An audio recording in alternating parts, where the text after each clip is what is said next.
सबसे पहले तो कोटा की इस पावन धरा पे जब आप सभी ने इतने प्रेम से इतने प्यार से बुलाया तो मेरा दिल पहले ही था कि भी मैं कोटा तो बहुत पहले आना चाहता था और कोटा से बहुत पहले से जुड़ा भी हुआ हूं और दिल से जुड़ा हुआ हूं सभी से।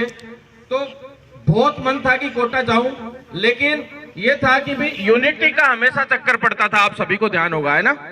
और जो यूनिटी आज देखने को मिल रही है, जितना आप लोग यूनाइट हो, आज सच बता रहा हूं दिल से, मेरी ऊर्जा 10 गुना बढ़ गई, मेरा खून 100 गुना बढ़ गया। मैं आपसे वादा करता हूं, मैं झूठ नहीं बोल रहा हूं, जो बात बोली है वो सच बोली है आज तक। और मैं आपको वचन दे के जा रहा हूं कि अगर ये यूनिटी इसी तरह से बनाई रखती और इस ऊर्जा को इसी तरह से बनाए रखा तो मैं कह रहा हूं 2 से 3 महीने गिन लो, लास्ट 3 महीने के अंदर अंदर ज्वाइनिंग, ब्रिज कोर्स, ये तो सारा अलग बातें हैं, परमानेंट की गारंटी मैं 3 महीने की दे रहा हूं आप लोगों को। भारत बेनिवाल, भारत बेनिवाल, भारत बेनिवाल। साथियों, बहुत से लोगों ने शुरू में बोले CHO 7900 रुपए में है, संविदा पे है, ये है वो है, बहुत उल्टी सीधी बातें उड़ाई, बहुत परेशान करने का प्रयास किया।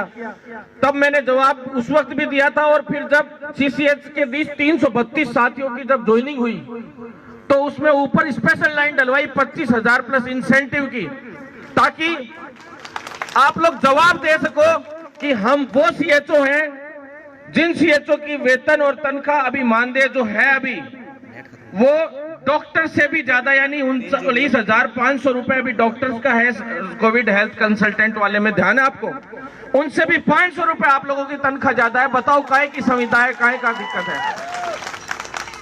हमारे डॉक्टर साथी भी हमारे साथ ही हैं अब तो, लेकिन शुरू में जब 2015 में इस CHO वर्ल्ड के लिए पूरे भारतवर्ष में लाने के लिए जो संघर्ष अपना शुरू हुआ, दवा लिखने के अधिकार के लिए जो लड़ाई शुरू हुई, आप सभी को पता है कितनी बड़ी लड़ाई थी। पत्रकारों को जब न्यूज देने जाते थे तो यूं कहते थे जूनियर डॉक्टर, वाह, नर्सेज को जूनियर डॉक्टर बना देंगे तो फिर तो जूनियर डॉक्टर्स का दर्जा देके और इस तरीके से दवा लिखने का अधिकार दिया जाए, इस तरह का अपन लोगों की मांगे थी।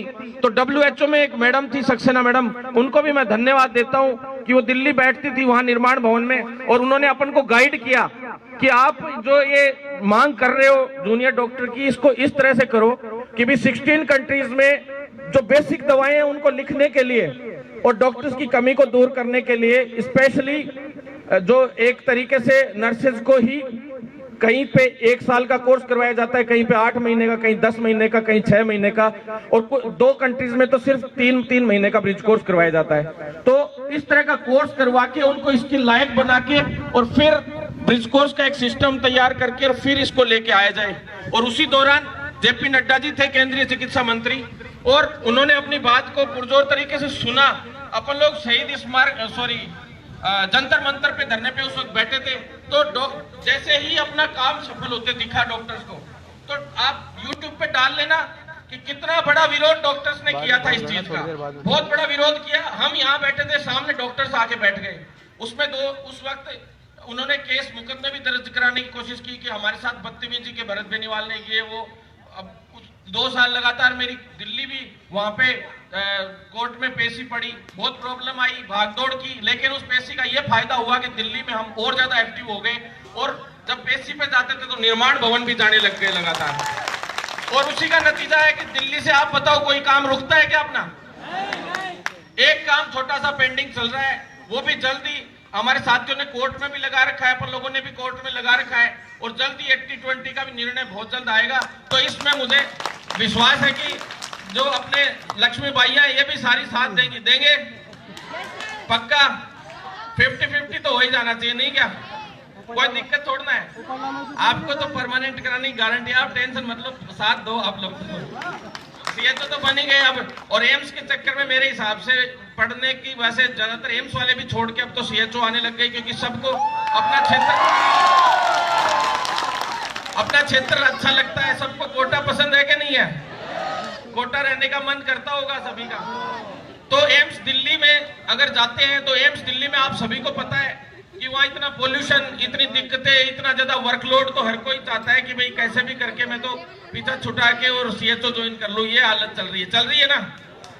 तो साथियों देखो, वैसे सभी को साथ देना बनता है, तो जल्दी इसका भी समाधान होगा।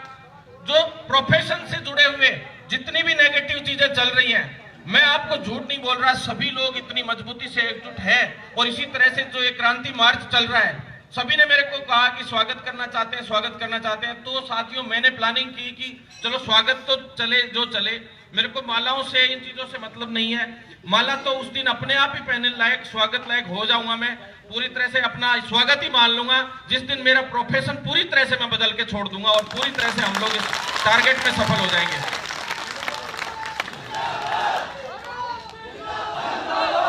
साथियों 1 साल का टारगेट लिया था कि भी 1 साल के अंदर इस प्रोफेशन को बदलना है, तो 4-4.5 महीने के करीब समय बीत चुका है और अपन धीरे धीरे सारे सिस्टम को मजबूती से आगे बढ़ाते जा रहे हैं। और पूरे भारतवर्ष में शायद सीएचओ से बड़ा तो मेरे हिसाब से कोई कैडर आने वाले वक्त में नर्सिंग के लिए तो होगा नहीं।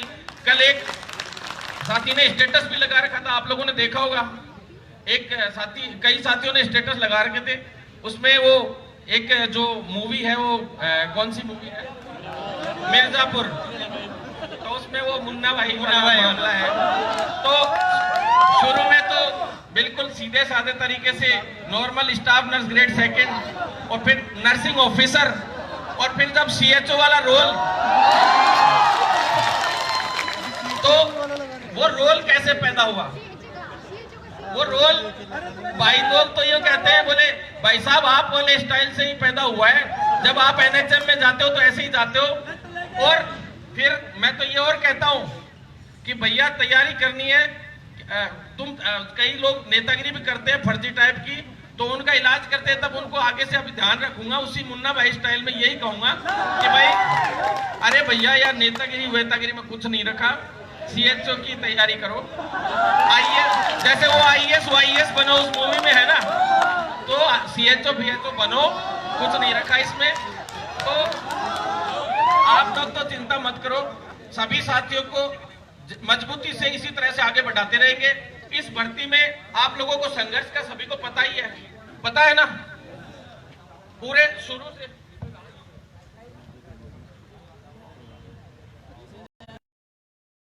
ये कह रहे हैं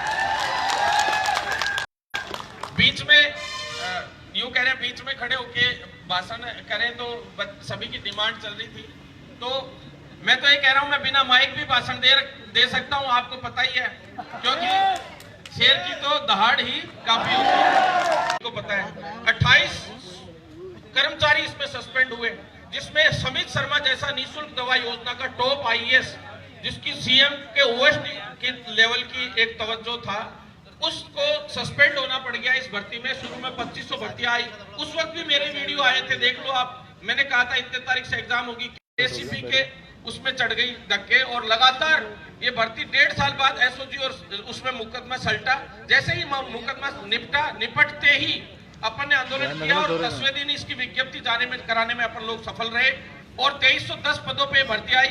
भर्ती आने के बाद जो 2310 पदों में फिर उसमें वापिस लोगों ने किया, तो देखो वो एमपी वाली तो रद्दी हो गई, और जो हरियाणा वाली वो अब तक अटकी पड़ी है, और वो खुद अभी वो कह रहे हैं कि मैं हमारी ये भर्ती निपटवा दो भाई साहब, कैसे भी करके निपटवा दो, जबकि ये हालात थे। तो साथियों आगे से जब भी आंदोलन हो आप साथ जरूर दें, इतना मैं आपसे आग्रह करना चाहता हूं। जब अकेले ही जब 7810 करवा लाए और इतने काम करवा लाए, तो अब तो मेरे साथ 7810 हैं, 7000 से ऊपर साथी है, तो अब तो मैं तांडव मचा दूंगा, तहलका मचा दूंगा। भरत बेनियाल, भरत बेनियाल, भरत बेनियाल।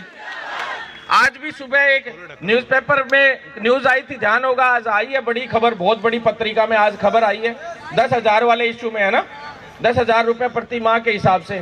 तो पूरे राजस्थान लेवल पे अपनी खबरें लगती है, कैसे भी करके अपन हर मामले को हाइप देने में भी माहिर रह जाते हैं। सबसे बड़ा लीडर वही होता है, सबसे मजबूत लीडर सेनापति या राजा वो होता है जो अपनी सेना को छोटा सा भी नुकसान हुए बिना पूरा युद्ध जीत के आए। और अपने दिमाग से और रणनीति से सामने वाले को पस्त कर दे, हरा दे। और अपन लोगों ने बहुत बड़ी धीरे धीरे करके सारी जीत हासिल की। बहुत कम लोगों के होते हुए भी, कोविड में कोई भी नहीं था, बहुत कम साथी लोग थे, अकेला भागता था यहाँ से दिल्ली, दिल्ली से यहाँ, मतलब जुनून था। और उस जुनून के बदौलत आज ये सब हो पाया। मैं तो ये चाहता हूँ, और वो जुनून किस वजह से था कि आप लोग सभी साथी लोग साथ देते थे, सोशल मीडिया पे भी प्रमोट करते थे, इस पे भी। तो धीरे धीरे मन करता है कि वास्तव में मुझे मेरी फील्ड के लिए कुछ करना है। और सच बता रहा हूं साथियों, मैं आप सभी लोग तो सीएचओ बन गए, और मैं आपको बता दूं परमानेंट होने के बाद वैसे भी आप लोगों की 1-1.25 लाख रुपए सैलरी होने वाली है। और जब तक गाइडलाइन जारी होगी, देखो 4800 पे ग्रेड की सैलरी की ये पूरी है। कोई अगर आपको भ्रमित करता है कि कैडर नहीं बना है, तो आपको मैं बता दूं कैडर तैयार हो गया था, सारा काम हो चुका है। जब एनएमसी बिल पारित हुआ था, आयुष्मान भारत योजना का, जब उसके तहत ही ये सारे काम हुए।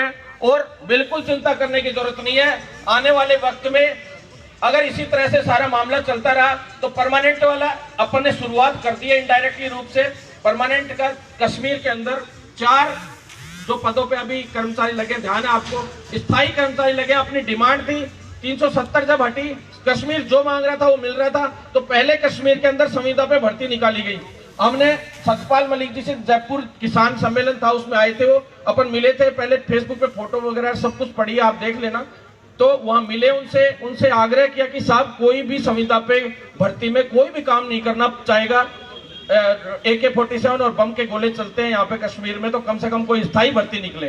तो स्थायी भर्ती के रूप में निकलवाने के लिए अपन लोगों ने संघर्ष करा के, और वो 4 पदों पे, टोटल 18 पे निकलनी थी स्थायी, लेकिन फिर 4 कर दी गई, और 4 लोग स्थायी रूप से सीएचओ के रूप में जम्मू कश्मीर में लग चुके हैं। और ये अपनी शुरुआती कदम की पहली जीत है 100%।